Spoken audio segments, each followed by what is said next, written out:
My name is Lucius and I was Annie's husband of 15 years. We have 2 preteen daughters who still love their daddy. I'm what you would call an alpha male that takes no shit from anyone but treats his wife like the special prize I knew she was. In our relationship, I allow her to take charge and feel empowered to a point. Thanks to genetics, I inherited my dad's physical attributes. I'm 6 feet 6 inches, 265 pounds with an imposing figure, but a gentle giant until I'm triggered. Annie saw that a few times when we were out together and was hit on by some tough guys. She is a beautiful woman with a nice figure and an angelic face. Guys are always checking her out and flirting with her, which drives me crazy. One of my flaws is my mean jealous streak, which once activated is hard to control. Over the years I've learned to keep my rage at bay, but I have not yet mastered this talent. She had always been a great mother and wife, which really made this hard to understand. Sex was frequent and satisfying, not satisfying enough, I guess. She took care of the house and worked full-time as an executive assistant for a local tech company. To this day, I would never have thought she would have taken a lover. I gave her everything and always treated her like a queen, and she knows it. She tells her friends and family how wonderful I am and how it's embarrassing how I dote over her. But she also tells them how much she loves it. This is why the question still pounds my head, even during these last few hours. Why? Why would she jeopardize everything she has for a fling? An affair with her boss for some sex? Why? This was my most troubling question. Anyway, Annie had seen my jealous rage twice over the last 15 years, and she knows what I'm capable of. Twice when we were out, some jerks tried to get her to dance after she already told them she was with me.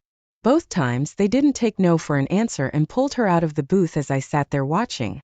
They must have thought since they were big tough guys I would just sit there and let them tape my wife. Big mistake. The first time it happened was when we were out discussing about our girls and having a fun time together.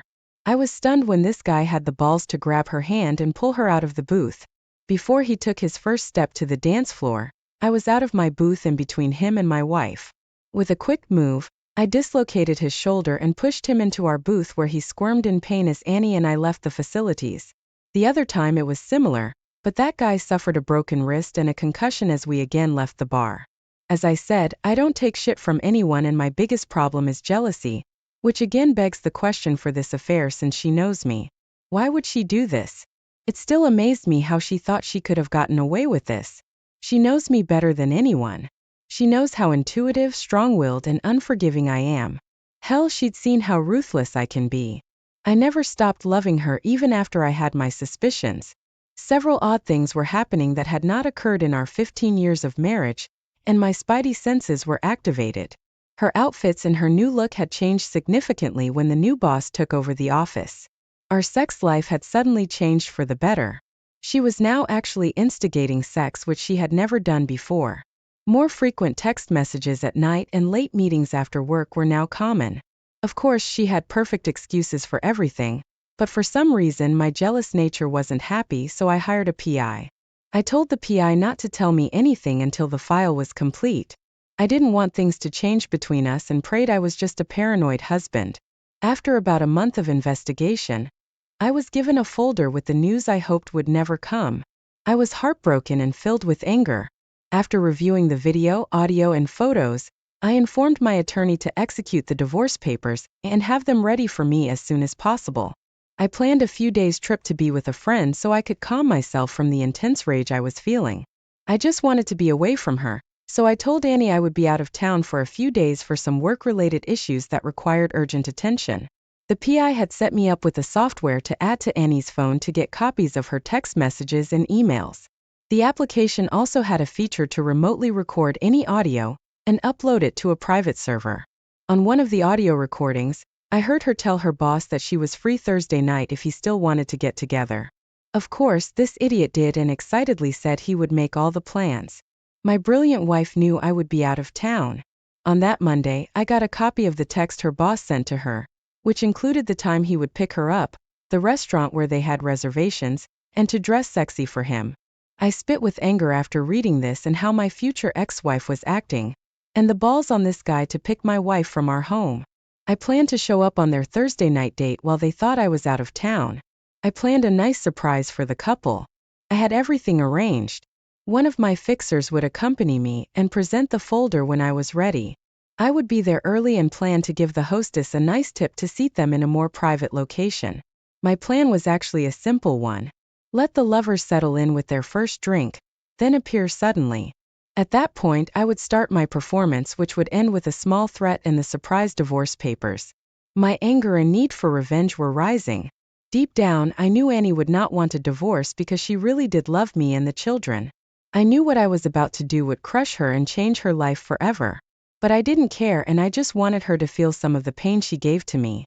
Now some would say I should be forgiving and let it go for the sake of the children and our 15 years of marriage. After all, it was only sex. Did I mention that I was an immature, jealous alpha male? No fucking way was I going to allow some other man inside my wife and then keep her as my loving partner. As much as I loved her and how much it hurt, I knew I could never look or touch her the same way again. I had eyes and backup on the scene ready to alert me at the right time. So Thursday night, after getting the word that the loving couple was seated and served their drinks, I was ready to meet them face to face. I left my car and walked into the restaurant and smiled at the hostess, took a deep breath, and with my rage locked away, I proceeded with my plan. The loving couple was seated at their table and my heart hurt when I noticed my beautiful wife wearing a sexy cocktail dress with her perfect breasts on full display. This really pissed me off as she never dressed like that for me. Why? Why would she do this to me? I couldn't understand this, it made no sense, and it was driving me crazy. Apparently, she wanted to be his eye candy tonight and look sexy for her boyfriend, and this put my rage on edge. I approached them from a side angle and made my way to the table without their knowledge because they were so romantically focused on each other. How sweet. It was only after I pulled a chair from the adjoining table that they noticed my movement. The look on Annie's face was priceless. She had a combined look of shock, fear, and guilt which I'd never seen before. Her date had no idea what was going on and didn't realize I was her husband. He just looked at me with an annoyed expression on his stupid face. And so it started. I interrupted with a big smile. Hi Annie, are you two having a fun date night? She asked what I was doing there, and that she thought I was out of town tonight, and that her boss Jeremy invited her to dinner to discuss some changes in the organization. She then immediately introduced me to her boss in a calm voice. Man, she was smooth. I had to admit she was cool and fast on her recovery. The drink I had ordered before I walked to the table arrived, and after ignoring Annie's lies, I proposed a toast. I ignored her question, and with a disarming smile I said, "Pick up your glasses and join me in a little toast. Here's to an interesting night and a new direction." After my toast, I smiled and turned to her boss and asked him if he knew why Annie and I have been able to stay happily married for 15 years. I told him it's as a result of honesty and trust. It was as simple as that. I then asked if he was married. Of course, I already knew a lot about him from the report of the private investigation. He admitted he's been married for 20 years and has 4 wonderful children from 5 to 13 years old, and that he agrees with me that trust and honesty are an important part of his marriage as well. I told him I was so happy to hear that. I then turned to Annie and asked if she also felt the same way.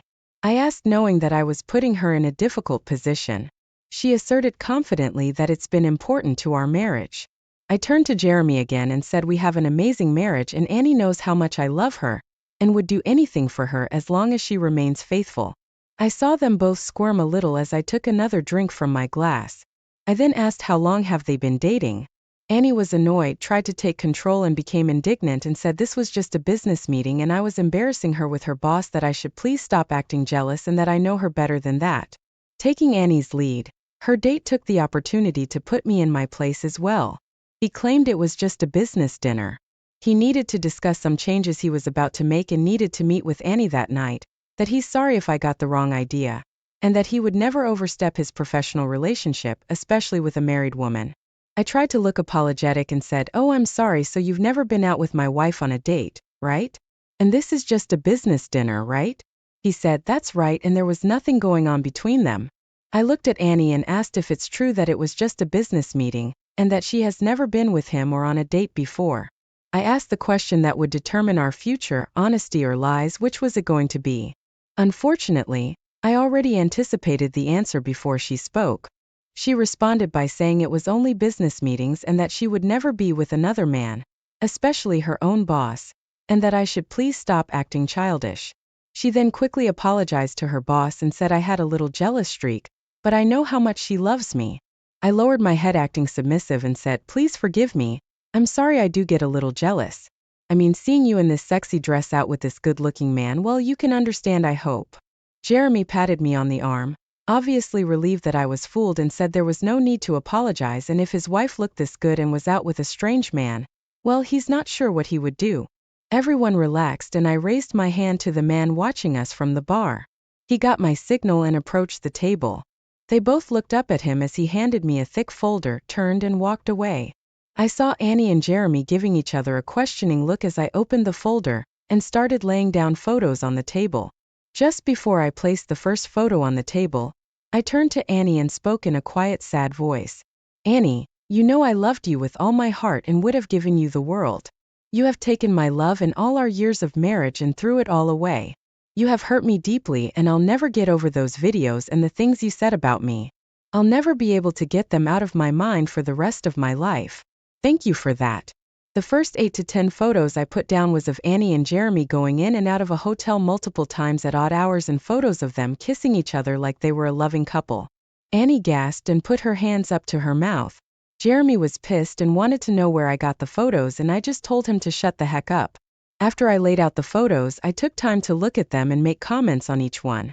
I said things like, Annie, you both look so happy in this photo. Did you enjoy each other?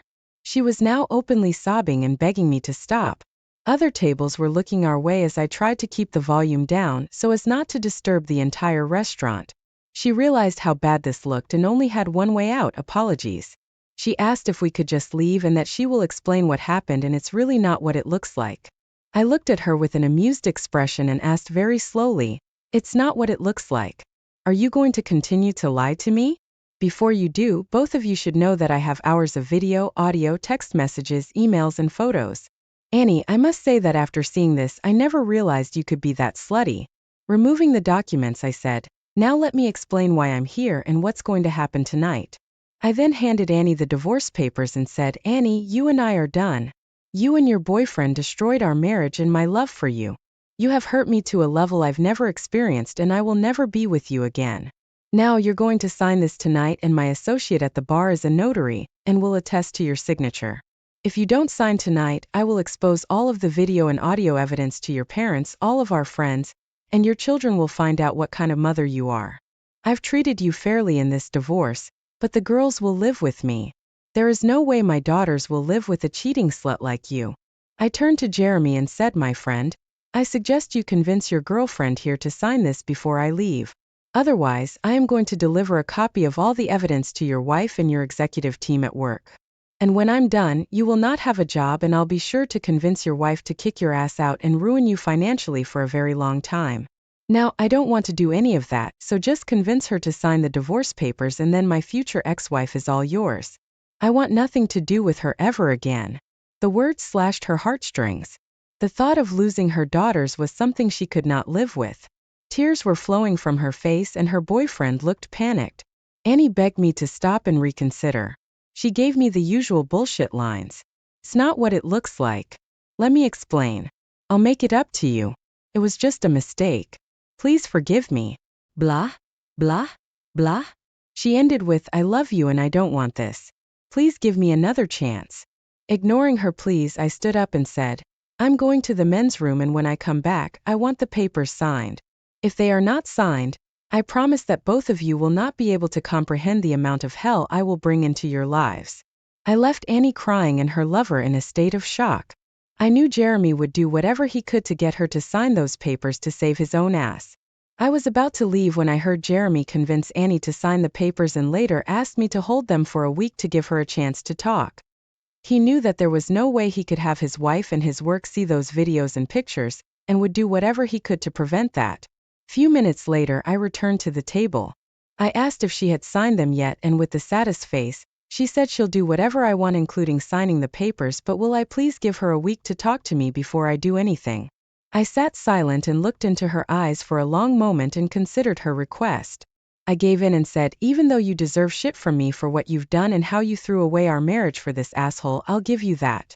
You can come home and you can have a week before I turn the paperwork into my attorney.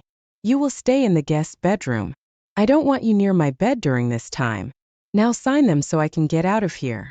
She signed the papers and I put them into the folder, then stood up to leave. Before I left, I took her hand into mine until she realized I was removing her wedding rings. I put them in my pocket and then removed the ring I had worn for 15 years. I held it up as she looked at it and carelessly flipped it into her glass of wine. The look on her face gave me only a small amount of satisfaction, but when she started crying again, it made me smile just a little because I knew she was starting to feel my pain. I turned to Jeremy and said, "Well, asshole, she's your date. Do what you want with her. I'm leaving. But remember this, you ducked my wife, ruined our marriage and jeopardized so many things including my children's love for their mother. Your ass is mine and I have your balls in my hand. Don't fuck with me, you're lucky I didn't follow through on my original plans for you. It's not over between us, you will be hearing from me soon. Got it?" Jeremy nodded quietly as I towered over him. It looks like I may have ruined their plans for the evening. I wonder if they still want to duck after I leave. As I started to leave, Annie grabbed my arm and begged to come home with me, that she just wants to be with me. I pulled my arms away as if touched by a hot iron and said, "Damn you. I don't want to be seen with you. You're his tonight. I'll see you after he's done ducking you tonight or tomorrow. Makes no difference to me anyway, you have 1 week." Okay, yes, I was a dick, but I really didn't care. I felt as if I cut my jealousy and anger in check. I was proud that I was able to suppress all the built-up rage. I did give her a week. I heard her come home about an hour later that evening, and she went directly to the guest bedroom. She realized there was no way I was going to speak calmly to her that night. We met the next morning in the kitchen when I came down for coffee. I was still in a revenge mood and I continued my dick persona and said, "Good morning. How's my slut wife today?" She cringed and looked down into her coffee and said exactly the words every cheating wife that gets caught and wants to save their marriage says, "Honey, we have to talk." I told her there was nothing to talk about and that I knew what she did. I knew how long she had been doing it. I knew all the things she said to him about me and our marriage. I saw how she dressed for him. I told her she lied, concealed, cheated and took me for a fool, and I can't believe she was that stupid, and that if I'm missing anything then we can talk, otherwise I have nothing to say. She responded by saying she was the fool, not me, that she didn't know why she let it happen, that I gave her everything she ever wanted, and that she loves me regardless of what I heard in those recordings. She said I have to know she never meant to hurt me and she never wanted me to find out. I said, "Exactly my problem, Annie. You never wanted me to find out. You wanted to keep it a secret and continue to lie and duck your lover behind my back. That's the real issue here, Annie. I can forgive infidelity, hell, we're all human and make mistakes, but this was a mistake. You wanted this and you wanted to keep it a secret and continue to lie, cheat and conceal your relationship. My trust is gone and I wonder if I really ever knew you. How many other men were there? How many times did you duck your lover and bring yourself back to my bed full of his sperm? I'm so disgusted I can barely speak." She started sobbing as she realized what I was feeling and understood what she had done. She had no comeback or excuses but admitted her wrongdoing. She said she was guilty and hated herself, and that there was never anyone else, and no matter what she said, she knows I won't be able to forgive her for what she did, but she doesn't want to get divorced and she'll do whatever I want to stay in this with me. Said she thinks she needs counseling, and maybe we could go together to find out what's wrong with her, and I shouldn't leave her.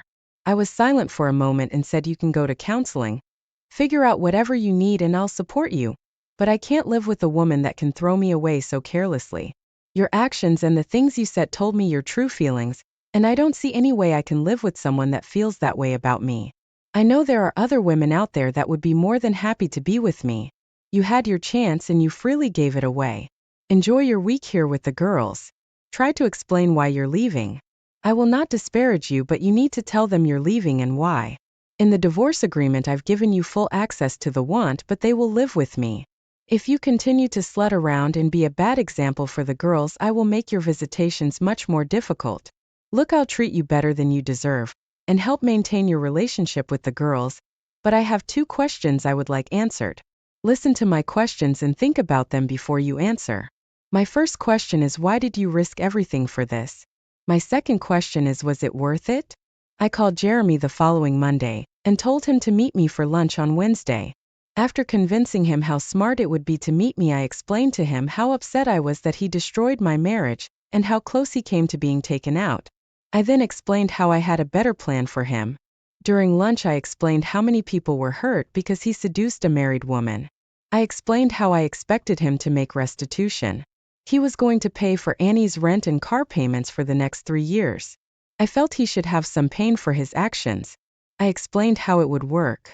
I told him I'll send him the payment information so he can set up the automatic payments. I told him this was and that he's getting off easy. I said even though I'm done with my slut wife, I still cared for her and wanted her taken care of, and since he's the one that caused this, he will follow my demands. I told him this arrangement will help Annie get on her feet after I kick her out, and I don't care how he does it, but if he doesn't follow through on it, I will make sure he loses his job and that his wife finds out about his infidelity. I told him that all of this is because he had to seduce a married woman, and that he doesn't understand that there are repercussions for his actions. I then asked him why didn't he go after single girls instead of breaking up families, that was really a bullshit move. After the divorce, I treated Annie well, allowed her to visit the children, and kept their relationship strong. We remained friendly, but she never gained back my respect or trust. Jeremy made those payments every month with my threat hanging over his head. Annie was never able to explain or answer those questions to my satisfaction. She was clear that her cheating and lying were not worth it and was sorry she did it, but she couldn't explain the why. She still lives alone and without the love she once had. I could have destroyed her, but losing her family and my love was enough of a revenge. Even with her counseling, the answer to the why question still could not be explained. The best she could come up with so far was that she didn't know why. It just happened and that it had nothing to do with me or our marriage because she does love me and she was happy with our sex and our life together, but it was something new and exciting she screwed up. I could not hold back and I told her that if she was happy, why would she dress up and wear sexy clothing for him? Perhaps if she had made that effort with me, we wouldn't have been in this position. Just happen isn't really an answer. She did it over and over and she dressed to turn him on each time, but she tells me she loved me. Finally, I told her I hope someday she can tell me why and that I think she owe all of us that much. For us husbands and boyfriends that have been cheated on, this seems to be the riddle that can't be solved. Thanks to these two cheating couples, I'm not sure I can ever trust or give myself fully to another woman again. Sad but true. Married partners should consider their actions and the consequences they inevitably bring. The path of destruction left behind is greater and longer lasting than the excitement of sexual gratification. Speak with your partner. Either share each other's needs or leave the relationship, but a betrayal is a painful act with long-lasting effects. Thanks for watching. Subscribe to the channel for more stories like this. I am Raymond. I will start by telling a bit about myself. I am a racer. I have been fond of cars and bikes since I was 5. All the toys I ever bought were such vehicles. I learned about a bicycle when I was 4 years old. I loved racing with other kids on the street and always won. Growing up, I learned to drive a bike when I was 11. I was underage, but my dad greatly supported my passion. He believed it would get me somewhere someday, so he was more than willing to teach it. Within the next 2 years, I was smoothly driving better than many adults who had been doing it for years. Next, I learned how to drive a car and was really good at it by the time I turned 14. Unsurprisingly, my favorite movie was the Fast and Furious series, and my favorite video game was the Need for Speed. I have always been the sort of person who is not okay with losing. I admit that I am a sore loser indeed. If I ever lost a race, I began to work on winning the next one from the winner to satisfy myself. Perhaps that was why I did not sit in peace when my wife cheated on me.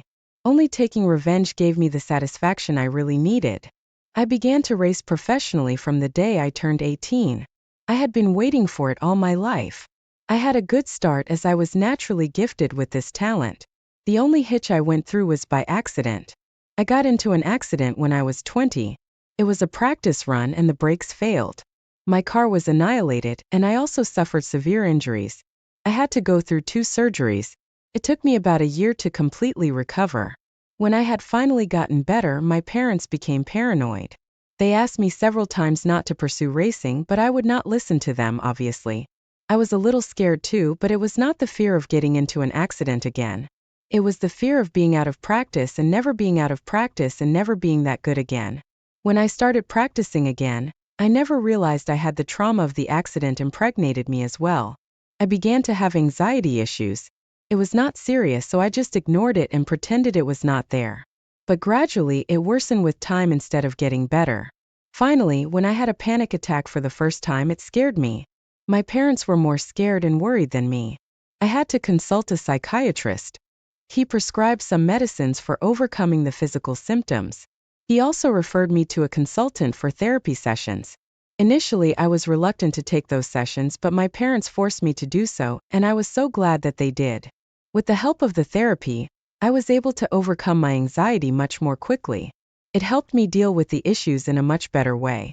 After getting physically and mentally healed, I returned to my passion and profession again with new hope, courage, and energy. I was not doing well in the beginning, of course. It took time, but I finally returned to being one of the best in the game. I met my wife at one of the races. She was there with her friends as a spectator. I was nervous about that particular race because I would race for the first time after my accident. I was scared of losing as usual. However, it went great and I won. I received the prize money and the medal. I was having my pictures taken when a girl came up to me. She was shy and hesitant, but she wanted an autograph from me. I looked into her eyes and I got drawn towards her instantly. I gave her the signature and asked if I could have her number. She blushed and wrote it down in her notebook. She tore the page and gave it to me. I smiled at her. She looked down and walked away. That night, my friends and I went to the club to celebrate. As I got home, I was totally drunk. I went straight to bed. But I had that shy girl from the race in my head. I looked in my pocket and took out that paper. I saved her number. I realized I did not know her name, so I kept it the name of Shy Girl. I texted her, saying I wanted to ask her name and would be honored to take her out on a date. I took her to a restaurant and afterwards on a drive in my car. She said she was scared of sitting in high-speed vehicles. I asked what she was doing in a car race then. She told me she enjoyed watching races and had a thing for races. Given her fear, I did not drive the car at high speed. We got married 6 months later and things went from being perfect to being the worst. I often had to go out of the city for races and competitions. Alice used to accompany me in all of them. She loved to watch me race and was the happiest after I won. After a year, however, Alice began to avoid going with me on these races. She made new excuses each time she was tired or had work to do. I did not feel good about it, as I had gotten used to having her by my side. When she began doing it too often, I found it strange and knew there was some reason behind it. I started to get a little worried, as Alice did not seem normal. I decided to ask her what was up with her. Something did not feel right. The next time I returned from a race, I asked her gently if something was bothering her. She said it was nothing, but I was not satisfied by her denial, so I kept asking until she gave me a reasonable answer. After much insistence, Alice said that it was because her fear of speed had gotten extreme, and she found it hard to accompany me to the races. It was just a story that Alice made to get me to stop insisting. But at that time I believed her and felt so bad. Not coming to the races for me was sad for me, but it was more upsetting that her fear had gotten worse with me when I had expected it to get better with time. I asked her if she wanted to undergo some therapy if things were terrible for her, but she refused. I tried to convince her, but she stayed firm on it. I let it go. I could not force her, obviously. I went to the United Kingdom for an international competition a few days later. I expected Alice to come along with me, but to my surprise, she refused. I was really shocked by that conversation. I actually got into a heated argument with Alice over it. I told her that she was being irrational. She got offended by my comment and called me an insensitive man. I had never shown support even once. I wanted her to escape her fear, but she did not like it. Later that day, I came to her and apologized, saying she did not have to go to the races. We would hang out and have fun in London. But she was extremely cold towards me. She said she needed some time alone and wanted some space from me. I was dismayed. I could not believe she was pushing me away like this. I argued no more and prepared as I had to leave the following week. I went to London, and the goodbye hug was the most emotionless hug I had ever gotten from my wife. I left for London with a sad heart. However, I became too busy once I got there and forgot all about it. Thankfully, I stood second in the final competition, which was huge. I celebrated a lot and could not wait to get home to share my happiness with my wife. I was on the plane returning home when I got a message from my best friend. We were together in most races, but he had not participated in this competition. That message made my heart stop beating for a second. It was a picture of Alice sitting in a car with another guy I knew, as he was a racer too. He had his hands all over in that picture. I texted my friend asking him what the hell that was, and he told me this picture was circulating all over the group. He said he was really sorry. That flight home was the most challenging thing of my life. I felt like having panic attacks that I had overcome with so much effort. I somehow reached home and Alice was not home. I was more than relieved. I needed some time to compose myself. Cried a lot. Once my mental breakdown was over, I took a shower. Whilst showering, I devised the perfect plan to get the truth out my cheating wife's mouth. An hour later, Alice got home. She was acting all nice and excited. She just jumped on me, congratulating me and kissing me all over. I went along with her facade. I did not want her to suspect that I knew everything. At dinner, she made my favorite steak. We had a very romantic evening. After dinner, I asked her if she wanted to come with me on a small romantic drive to celebrate my win. She hesitated but eventually agreed. We got into the car and I took it straight to the highway.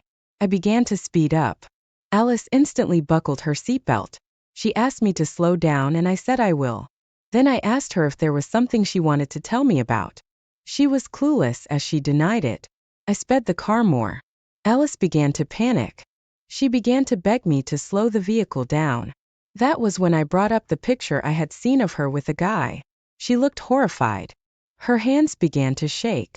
My rage was getting out of control and so was the speed. I did not care if both of us got killed. I was going to get it out of her and humiliate her. Alice was having difficulty breathing, but within a few seconds, she started crying and screaming that she had been cheating on me for months. She kept shouting. I stopped the car and looked at her in disbelief. She wanted to explain, but I called and asked her to shut up. Both of us were completely silent on the ride back home. I tried to leave Alice stranded on the highway, but that was not me. The following day, the first thing I did was visit my lawyer's office. I told him about the situation and wanted a divorce, as there was no way on earth that I could forgive Alice for cheating on me. Alice left the house that day, and I have no idea where she went as I cut contact with her. This heartbreak was a lot for me to take in. I threw myself entirely into the races to keep my mind off it. It did not work, as I got the news of Alice getting married to that guy within the next 4 months. It devastated me that she had just moved on this quickly and went and married him. I was super furious at them, but I could not get it all out of myself. I began to have mental health issues once again. I indulged myself in very unhealthy habits. I was unable to cope with this betrayal and loss. I drank a lot and even began to smoke cigarettes, which I always disapproved of and never thought I would even try. My parents began to get really worried about me. One day my dad came over to talk to me. He said I was ruining myself like this. I could do better. I started crying like a baby in front of my dad. He advised me to go back to therapy. I disagreed at first but eventually agreed because I knew I had to get better. And doing it all alone was not really helping at all. I went to my therapist and began to take my sessions regularly. I knew I had to excel at what I do. I could not let my career drain just because my wife cheated on me. I would show that I could do much better and was the best at what I did. I wanted to show my ex-wife that the guy she cheated on me with was nothing compared to me. Fate brought me a chance 2 months later.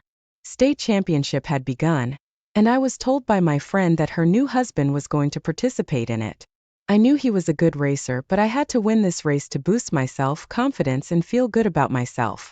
That divorce really made me feel like shit.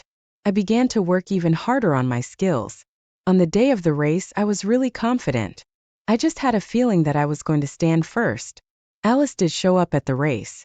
I hated how she was there to support him, but I wanted to see her shudder as he lost. The race began and I did win it. I received the trophy and medal when my eyes fell on Alice. She looked sad, which made me smile. I waved sarcastically towards her, and she looked away. I knew that face meant she was feeling upset. Her husband came to shake my hand as I was the winner. I had this gleam in my eyes when I looked at him. He had this gloom at the race he had just lost to me. Seeing them so worked up on this loss gave me more satisfaction than expected. It was a kind of revenge that I didn't know I really needed. Stop. Most of you are not subscribed. Remember to like and subscribe if you like the video. Life throws us unexpected twists and turns, and my story is no exception. When I found out that my wife was cheating on me with an artist, I sank into an abyss of rage and frustration. But my revenge turned out to be far more terrible than she could have imagined. This is a true story of betrayal, revenge, and its terrible consequences. When I got home, my wife was still gone. I looked at the clock. It was almost 10 p.m. I wondered where she was. Nadesha had been coming home late lately. She'd be at a friend's house or at work. I didn't pay much attention to it. I didn't know what could happen. But today I thought about it for some reason. Maybe after there was no food in the fridge. Nadesha stopped cooking for a couple months now, but I always found something to eat. But today, nothing at all. A car rumbled under the window. The door slammed. My wife's here. It's late today. And sure enough, a few minutes later, the front door lock clicked. In silence. Usually Nadesha loudly announced her arrival, but today there was silence. The wife came into the kitchen without taking off her shoes. Hi. There's nothing at home. Why don't we go to the cafe for dinner? I said in a peaceful voice. I didn't want to blame Nadesha for not cooking dinner. Let's give ourselves a little holiday. I went to my wife and hugged her. Zatalia. We haven't had a vacation together for so long. I tried to kiss her, but she pulled away. Yura, we need to talk. Her tone did not bode well, and I noticed that she was avoiding my gaze. I thought something was wrong. In a premonition of some as yet unclear calamity, my heart thumped rapidly. What's wrong? There's trouble at work. My wife sat down on the stool, still hiding her eyes. Yura, I'm leaving you. I asked. Let's do without scandal and clarification of relations.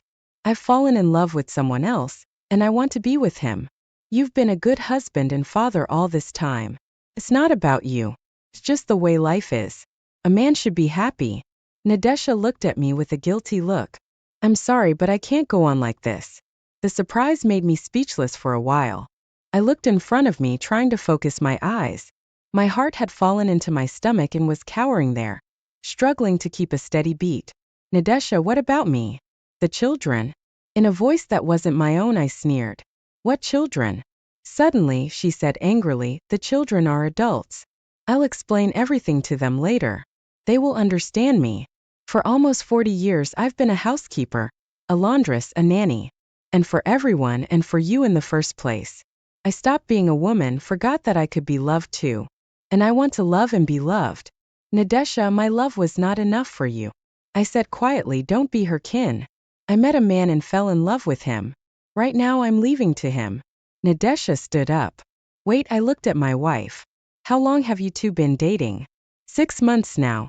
But it can't go on like this. I was tired of lying to you and him. And I finally made a decision. It's better, more honest at least. Nadesha pulled a pack from her purse and took out a thin cigarette. This is the news. My wife smokes. Who's your new man? I tried to keep my emotions in a fist. He's an artist. Very talented. Nadesha flicked her lighter and looked at me. Not that. She didn't finish. But her eloquent look told me a lot. Strangely, she never cared what I did. My writing she thought of as grapple mania and child's play. Meaningless nonsense. The only thing that matters is what makes money. Many women, if not all, would have signed on to that proposition. I caught myself thinking about some nonsense.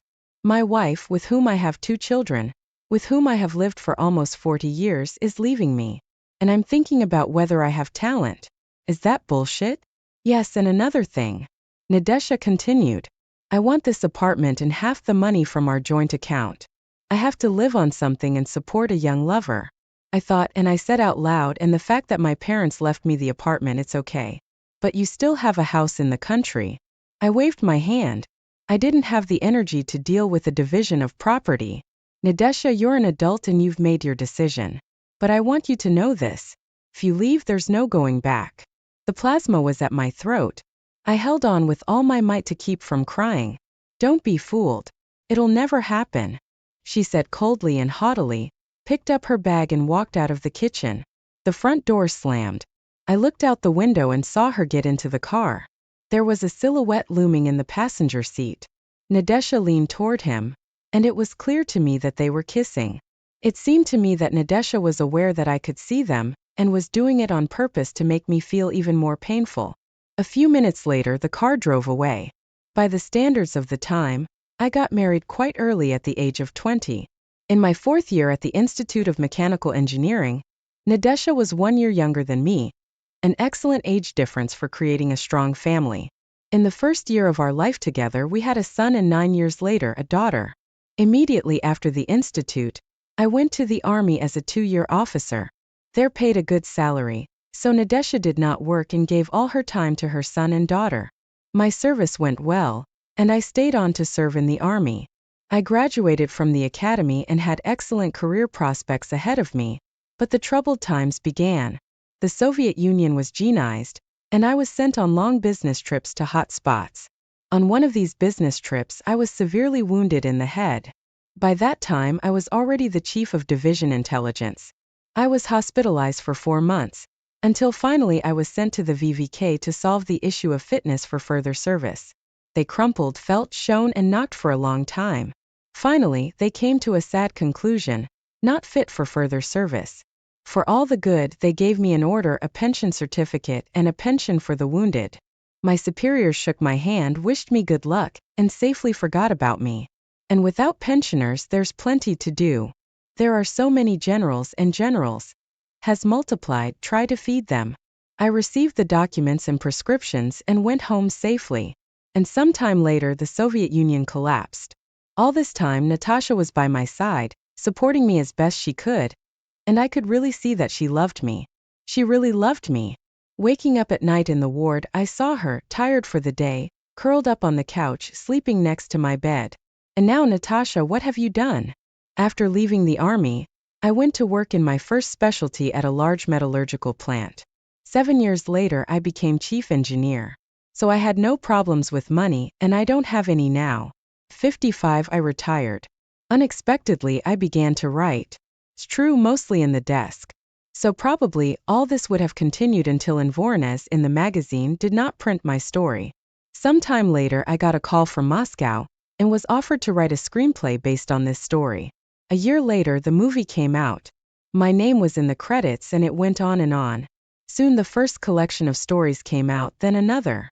Finally, a solid Moscow publishing house signed a contract with me, and I began to receive solid royalties. For what no one wanted to read before, fate plays man, and man plays the trumpet. All this time, I had no reason to reproach Natasha for anything. At least not once did the thought arise that she was unfaithful to me. The children are grown up now. They both had their own families, grandchildren. We lived well, at least I thought so. Throughout our marriage, I never once raised my voice at her. I never refused her anything. I took pleasure in giving her gifts. She had a dream of driving, so I bought her a car with my first fee. I loved her very much. I had no problems with her intimately either. Then I bought an old log house in the country near the forest on the shore of the lake, and was going to live in it the rest of the days with the woman I love. Natasha managed to preserve her natural beauty practically without resorting to the tricks of cosmetologists. I was terribly pleased to catch the envious glances of men and women when I was near her. I was proud that my favorite woman looked so attractive. So proud, asshole. They say women live by emotion, not reason.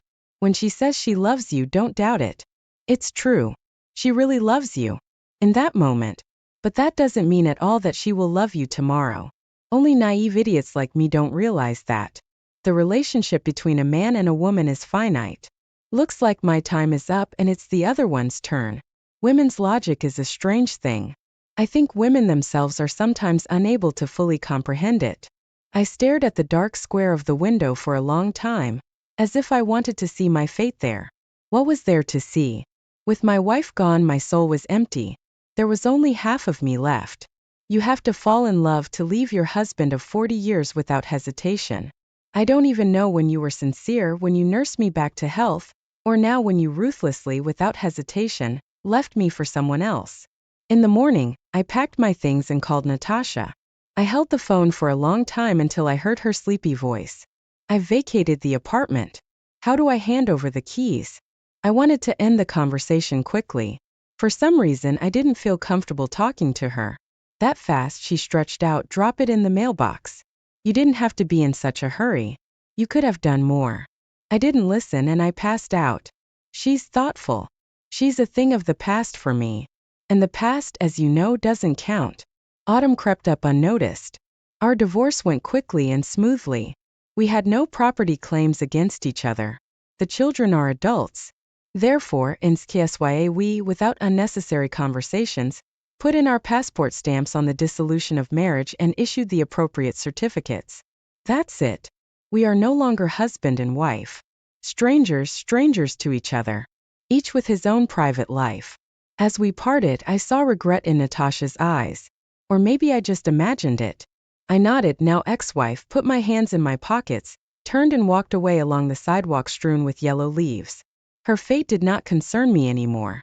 I had a lot of urgent things to do. The publishing house was preparing to release my new book, and sent me the layout of the edition for author's editing. Called from the movie studio about the script of my story. Everyone wanted to get everything at once. On top of that, the editor of the magazine in which I sent the story almost 2 years ago, came out with a complaint against me. They kept quiet all this time and finally decided to publish it. But it turned out that another publication had printed the story by then. It got to the point where they threatened to sue me. But I hadn't signed any contract with them. So with a clear conscience, I sent them to the place they often write about on fences. All this time I lived in a hotel, dreaming of leaving the city where everything reminded me of my past life. I didn't know where Natasha was or what she was doing. I heard vague rumors that not everything was going well in her new family life. What do you want? A young lover requires special treatment. And as I understood it, the main element in the relationship between a 60-year-old young woman and a 40-year-old promising artist was money and real estate. My ex-wife's money and real estate. All the stuff she took after the divorce. Their unearthly passion would last forever. Until she ran out of money. I knew exactly what they called an artist like that. The only bad thing was that Natasha, from the butterflies fluttering before her eyes, didn't see it. Or maybe she didn't want to see it. A one-day woman. A woman's summer is so short. I once met her with a bow at the supermarket. A middle-aged guy with a disgruntled look on his face. He had a look of contempt for the world around him. He seemed to be doing people a favor by breathing the same air as them. At some point they began to kiss, and I had the impression that Natasha was the only one kissing. Her companion allowed himself to be kissed. But this chicken in love didn't notice anything around her. To be honest, I felt sorry for her. A good woman chasing after a phantom love. But the love stupefaction sooner or later passes, and the subsequent hangover syndrome to withstand not everyone can. All our mutual friends and girlfriends were shocked. I several times tried to call me to a frank conversation, but I under plausible pretexts cleverly avoided soul-sleeping conversations. Children took to the breakup of parents indifferent. My son came to see me shortly after our divorce. We talked to him for a long time about various trifles, but he never dared to ask me about his relationship with his mother. I knew that they communicate with Natasha. Do not limit her communication with her grandchildren. But they categorically forbade me to bring her new husband to these meetings. In early October, I went away for 2 weeks filming a TV series based on my story. It was the first time I had attended such an event. Everything was new to me. To live for 2 weeks surrounded by artists whose faces I had only seen on screen before. To be on an equal footing with them, to take part in rehearsals, even to advise them on filming. Time flew by. After returning from filming, I called my lawyer and asked to come. I was referring to being busy, but he was very insistent. Yuri Ivanovich, your ex-wife put the apartment for sale. The lawyer looked at me carefully, twirling his glasses with his fingers. Your apartment? And where will she live? I didn't understand. In her lover's studio? I don't know that. What I do know is that her beau owes a very substantial sum of money to some serious people, and your ex-wife is trying to cover the debt by selling her place. Yeah, love is blinding. I wonder if they've already spent the money or not. Probably, since they're talking about selling the apartment. Can't Natasha see who she's messing with? I thanked the lawyer for the information and explained that now this case did not concern me.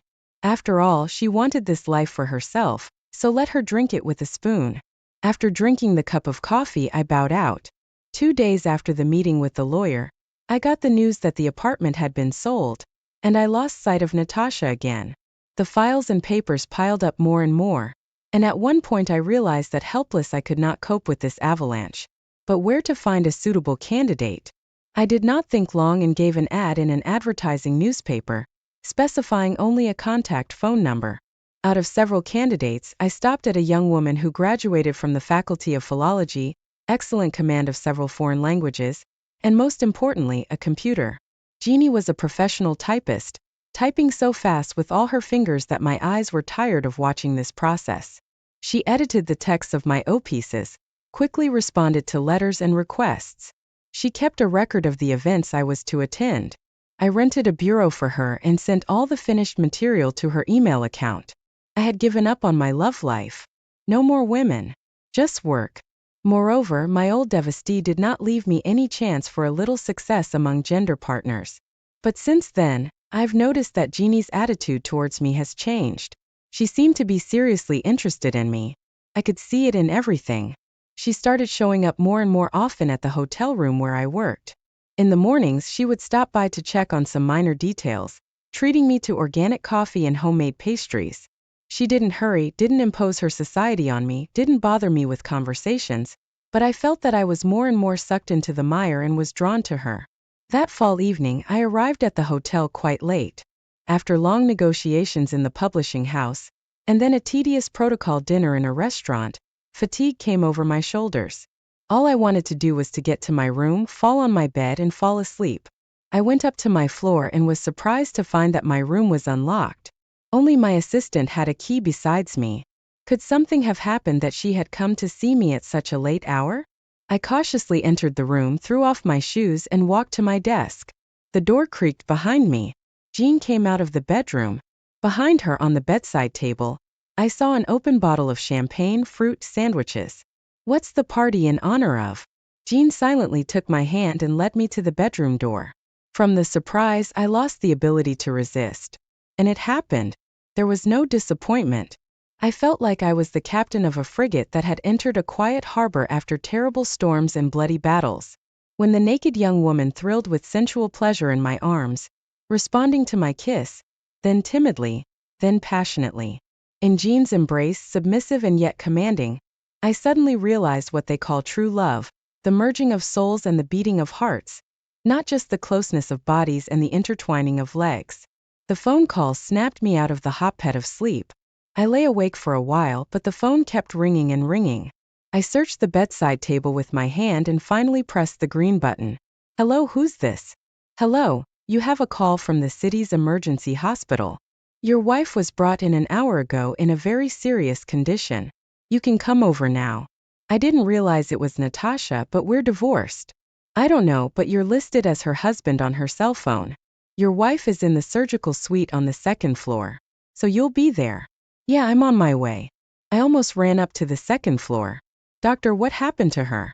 She's badly beaten, broken arm, collarbone, and a few ribs. Yes, and she was raped. I'll be more specific later. The doctor looked at me suspiciously. You two lived together. She left me in the summer, and now she's living with another man. I think I realized why the doctor was looking at me suspiciously. You think I beat her up and raped her? It's not my place to speculate. Let the police handle it. The doctor took off his glasses and wiped them with the back of his robe. She was picked up by an ambulance called by the neighbors. She was almost naked and covered in blood. The police are coming. Let them deal with it. Doctor, she's conscious. I can talk to her. My mouth was dry with excitement. She's unconscious, but she keeps calling for some urea. That's another question. The doctor took off his glasses again. She needs surgery. A broken rib has punctured her lung. It's a complicated operation and... The doctor hesitated for a second. Anyway, it costs money. We have free medicine. That's true, but you know what I mean. The medicine. There's a difference between budget and non-budget. Rehabilitation again. How much? I was tired of listening to the doctor's verbiage. The doctor took a notebook out of his pocket and wrote a 5-digit number. It's in dollars. He explained. Operate. The money will be in by noon today. The doctor nodded his head.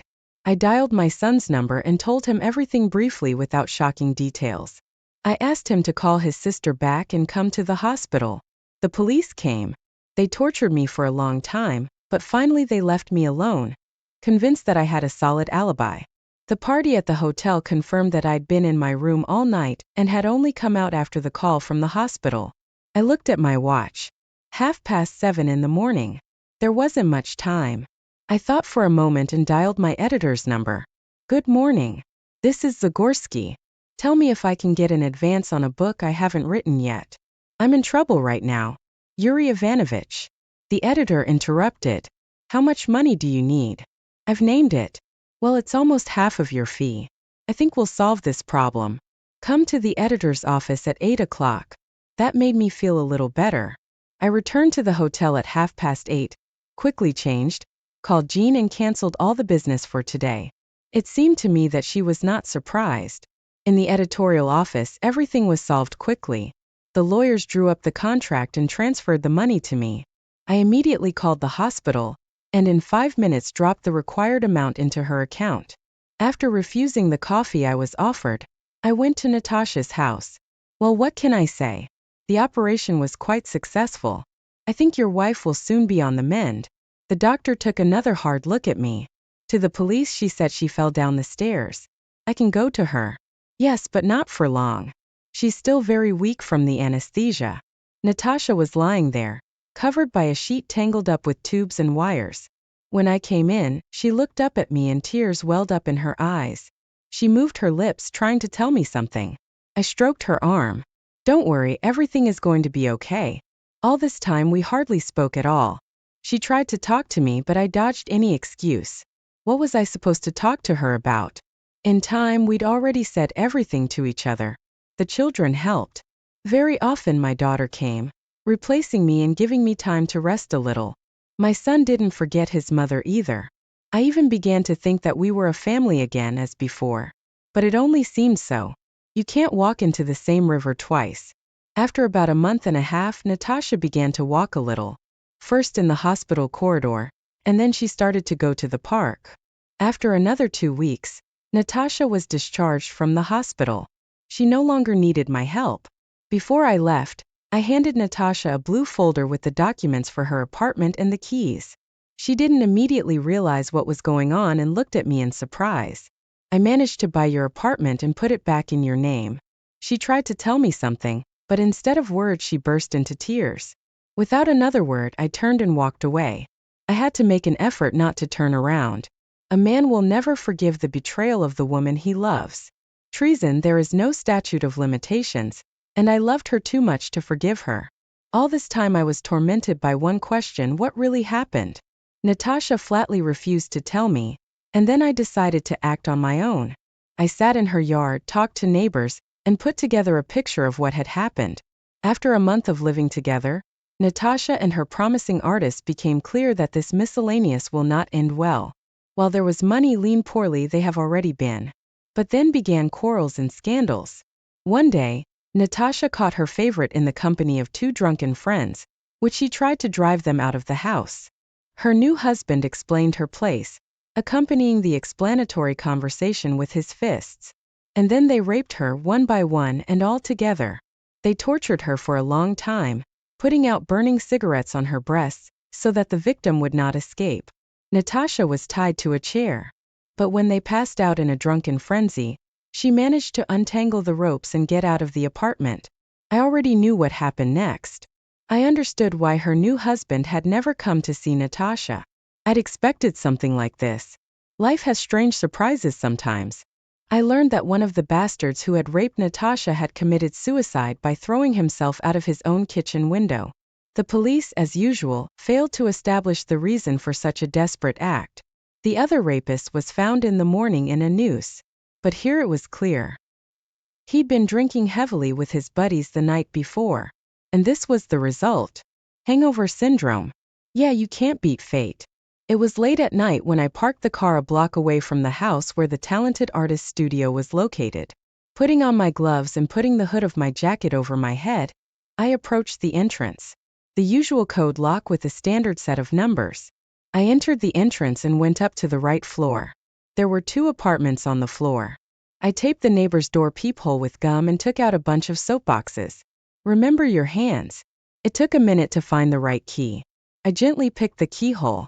The lock clicked quietly and the door opened. Standard Khrushchevka. 2 adjoining rooms and a kitchen. Coined a studio too. A regular Havera. I silently passed into the room where among the molberts and unfinished paintings on a sold-out sofa slept the great painter. The musty air had a distinct odor of booze. Bohemian. The thought flashed through my mind. Nadesha, didn't you see who you were leaving with? God, women, are you so blinded by passion? I leaned over and shook the painter by the shoulder. When he started giving signs of life, I hit him in the temple and knocked him out. When he woke up, he was surprised to find himself tied to a chair with duct tape. Surprised? You should have seen his eyes. Everything was there. But most of all, there was animal fear. I was careful. I'm not an animal after all. Tore the duct tape off his mouth and pulled back his hood. I wanted to hear his voice. Did he recognize me? I spoke softly but very convincingly. Don't. I didn't mean to. I'm sorry. He too cracked almost a whisper, realizing it was useless to shout. Smelled a peculiar odor. Looks like he shat himself with fear. Poor guy. But that's my cue. It's time to end it. I taped his mouth again and slowly pulled the silenced pistol out of my pocket, taking the safety off. The cartridge was already in the chamber, and I didn't have to pull the bolt. Then I put it in a plastic bag so that I wouldn't have to look for a cartridge case later. And with a practiced movement, I pointed it at the artist's head. I pulled the trigger lightly. The TT twitched, going slightly upward, and the bullet hit the right place. In the car, I changed clothes, stuffed my clothes, gun, and gloves into a bag. Driving along the embankment, I stopped and got out. The moon was shining over the river. A silver trail of moonlight stretched across the water almost all the way to the shore. I threw the bag into the water. 3 years had passed. My car raced down the highway, churning up the light snow that had fallen overnight, leaving behind a fast-dragging trail. After about 5 kilometers, the asphalt changed to dirt. A slight frost had set in during the night. The farther I drove, the narrower the road became. I slowed down, and soon I was surrounded by dense forest. So, about 8 kilometers more and I was at the goal. The big lake opened behind the next turn. The road turned sharply to the left, and a big one-storied house made of pine logs appeared to my eyes. I parked the car near the boat shed, a sturdy Indian-style structure with wooden ornaments and time-blackened elk antlers on the gable. I took a bulky bag out of the trunk and went up on the porch. A young woman came out to meet me, holding the hand of a little boy. Hi. Everything okay? Jean kissed me, looking into my eyes. We've been waiting for you. The boy wrapped his arms around my leg. Daddy, did you buy it? I took him in my arms. Of course I did. It's in the car, and I held